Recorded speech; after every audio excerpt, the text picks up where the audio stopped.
On insiste souvent sur le respect des limitations de vitesse et sur l'importance d'adapter son allure aux circonstances. Mais il y a aussi un autre point très proche qui est tout aussi essentiel, c'est le respect des distances de sécurité. C'est ce que souhaite vous rappeler l'Agence wallonne pour la sécurité routière en ce mois de rentrée. Mais au fond, qu'est-ce que c'est pour vous une bonne distance de sécurité? 2 voitures, donc ça veut dire plus ou moins 6 mètres, 7 mètres. 20 mètres, 30 mètres, je dirais. En permanence, quelle que soit la vitesse? Mais normalement, je suppose que ça dépend de la vitesse. Il faut avoir le temps de pouvoir freiner. J'estime ça une 15-20 mètres. Je dirais 5 mètres. Une bonne distance de sécurité, ça dépend du temps. Ah, c'est possible aussi, ça. Avec le temps de réaction. Quand je fais ça au pifomètre, moi, je sais pas, moi. Mais on avait nos bons vieux crocodiles là. Hein. Ah oui, comme ça, oui. Un truc Ouais. Le vieux truc, c'est l'histoire des crocodiles.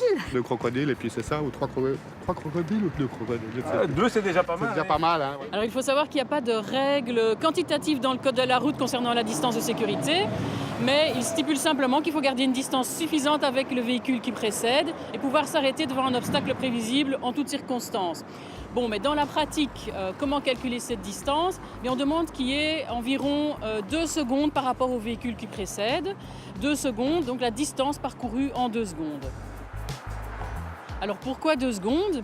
D'une part parce qu'il faut savoir que le cerveau aura besoin d'1 seconde pour réagir avant qu'on appuie sur la pédale de frein tout simplement. Et puis une 2e seconde qui nous permet d'avoir une marge pour le freinage. Le freinage, il dépend évidemment de l'état des pneus, de l'état des freins. Donc il varie d'un véhicule à l'autre et surtout il varie aussi en fonction de la vitesse à laquelle on roule. On calcule cette distance de sécurité en secondes, donc avec une durée, et pas en mètres parce qu'évidemment elle varie en fonction de la vitesse à laquelle on roule. Ainsi, par exemple, à 120 km/h, la distance de sécurité elle est de 70 mètres.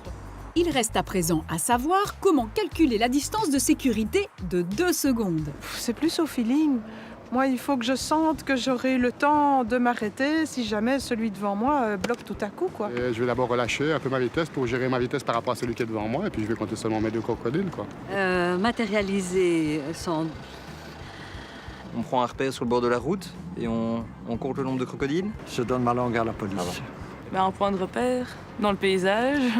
Prendre un point immobile et quand la voiture devant nous passe, on doit savoir compter 2 crocodiles avant que nous, on y passe. Alors comment matérialiser ces 2 secondes? C'est assez simple, on peut rappeler la bonne vieille technique des crocodiles.